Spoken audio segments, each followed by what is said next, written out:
हम इस वक्त मौजूद हैं महाराष्ट्र के एक प्रमुख शहर सोलापुर में और यहां पर प्रतिष्ठा दांव पर लगी है कांग्रेस के कद्दावर नेता सुशील कुमार शिंदे की बेटी प्रणति शिंदे की। प्रणति शिंदे यहां पर दूसरी बार चुनावी मैदान में उतरी हैं। वे यहां की मौजूदा विधायक हैं और उन्हें चुनौती दे रहे हैं शिवसेना और सीपीएम के उम्मीदवार।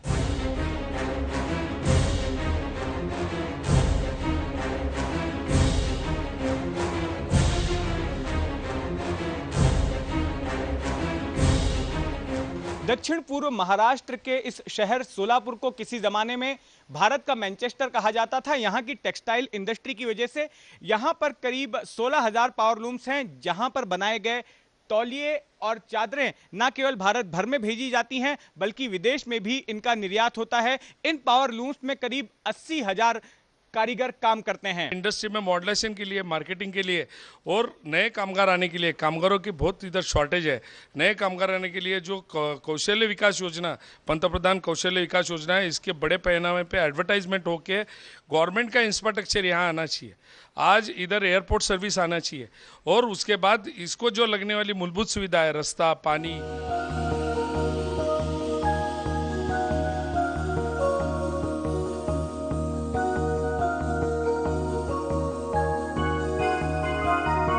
इन पावर लूम्स की समस्या एक चुनावी मुद्दा तो है ही, इसके अलावा यहां पर पानी की किल्लत है, बिजली की समस्या है और महिलाओं की सुरक्षा भी यहां पर एक बड़ा चुनावी मुद्दा है, जिसके आधार पर तमाम राजनीतिक पार्टियां चुनाव लड़ रही हैं। यहाँ पे युवाओं के लिए रोजगार उन्हें उपलब्ध करवा देना चाहिए और यहाँ पे जो देखा जाए टूरिज्म प्लेस बोल के सोलापुर शहर बहुत फेमस है, उसके लिए टूरिज्म डेवलपमेंट यहाँ पे से शुरू होना चाहिए। और उनके पास से मैं एक एनवायरमेंटली बैलेंस सिटी यहाँ पे मैं डेवलप होनी चाहिए, यहाँ पे प्लांटेशन ज़्यादा होने चाहिए। भिलाई स्टील इंडस्ट्री हो या नॉर्थ ईस्ट के जो भी पावर स्टेशन हो, जहाँ पे एनवायरमेंटली बैलेंस जो सिटी डेवलप हुई है वो होनी चाहिए। और यहाँ पे जो होली प्लेसेस है, होली प्लेसेस को ज़्यादा प्रमोट करके टूरिज्म इंडस्ट्री डेवलप अगर हो जाए तो युवाओं के लिए यहाँ पे रोजगार निर्मित हो जानी चाहिए। आप किन बातों को ध्यान में रखकर वोट डालेंगे? यहाँ पे आईटी हब होना चाहिए। लोगों के सवाल कई हैं, लेकिन मौजूदा विधायक और कांग्रेस की उम्मीदवार प्रणति शिंदे का मानना है कि उनके कार्यकाल में सोलापुर सेंट्रल विधानसभा क्षेत्र का विकास हुआ है। अभी तक जितने भी वादे हमने किए थे, चाहे वो यूपीएससी, एमपीएससी केंद्र का वादा हो, प्रशिक्षण सेंटर, चाहे वो बड़े बड़े रस्तों के वादे हो या ड्रेनेज के काम के वादे हो या सोलापुर झोपड़पट्टी मुक्त करने का वादा हो, हम ऐसा एक भी वादा नहीं है जो हमने पूरा नहीं किया है। लोग ये कह रहे हैं कि इन सालों में केंद्र में भी आप ही की पार्टी की सत्ता थी, यहाँ पर आप विधायक थी, नगर पालिका भी आप ही के पास में थी, तो ऐसे में भी फिर भी आज जिस तरह की सोलापुर की हालत है, कई जगहों पर हम देख रहे हैं कि सड़कें खराब हैं, कई इलाकों में पानी की समस्या है, विरोधी पार्टियां भी आरोप लगा रही, तो इन सब का निदान तो काफी पहले हो जाना चाहिए। सोलापुर में आज आए हैं और आप, मुझे पता नहीं आपको, मैं पहले भी घूम चुका हूँ लोकसभा के, आपके साथ में घूमा था मैं लोकसभा चुनाव में भी, तो आप आपकी आंखों से देख सकते हैं कि कितनी प्रगति हुई है। यहाँ पे जो रास्ते नहीं थे, 15 साल जो रास्ते नहीं हुए थे वो हमने कर दिखाए हैं।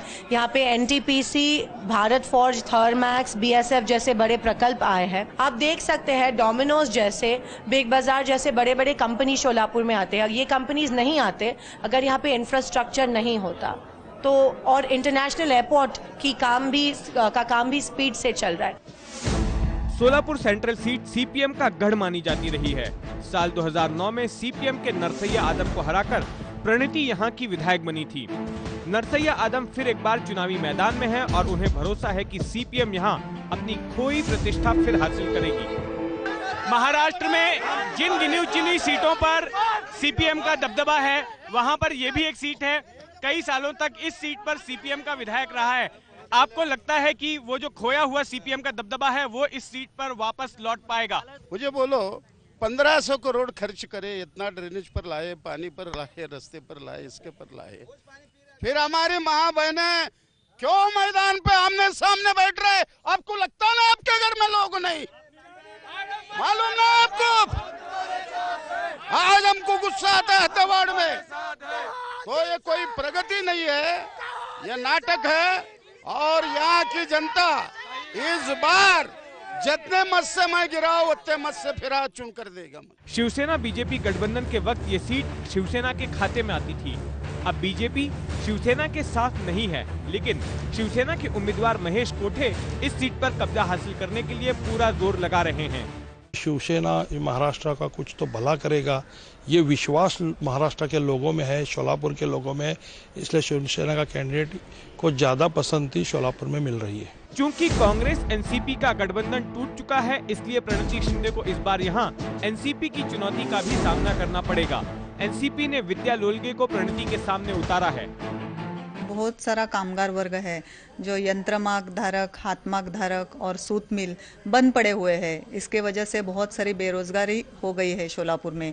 बहुत 40 साल से यहाँ पे कांग्रेस की सत्ता है, पर कांग्रेस की सत्ता होने से भी उनकी इच्छा शक्ति के अभाव से ये बेरोजगारी बढ़ गई है। सबसे पहले मैं इन्हें न्याय दिलवाऊंगी। प्रणति शिंदे के पिता सुशील कुमार शिंदे बीते लोकसभा चुनाव में बीजेपी के उम्मीदवार शरद बंसोड़े से हार गए। इस विधानसभा सीट पर वे 19,000 मतों से पीछे थे, लेकिन विधानसभा में कांग्रेस की हालत लोकसभा के जैसी ना हो, इसलिए वे भी पूरी ताकत लगा रहे हैं। जिस तरह से यहाँ डेवलपमेंट हो गई है, ये डेवलपमेंट नए युवकों के लिए, नए समाज के लिए एक बहुत ज़रूरी है। मैं अभी बता रहा था कि केवल एक दिन में, दिवाली के दिन में 350 करोड़ के फ्लैट बुक हो गए और 450 करोड़ के कार्स यहाँ एक दिन में खरीदी हो गए। अभी ये जो पाड़वा हो गया, वर्ष प्रतिपदा हो गया है, यहाँ अभी 350 मोटरसाइकिल एक दिन में सेल हो गए। ये कैसे हो गया? प्रणति शिंदे अपनी प्रतिष्ठा बरकरार रख पाती है या नहीं, सीपीएम सोलापुर में अपना गढ़ वापस हासिल कर पाता है या नहीं, इन सवालों का जवाब पाने के लिए इंतजार करना पड़ेगा चुनाव नतीजों के आने तक। कैमरामैन सचिन शिंदे के साथ जितेंद्र दीक्षित, एबीपी न्यूज सोलापुर।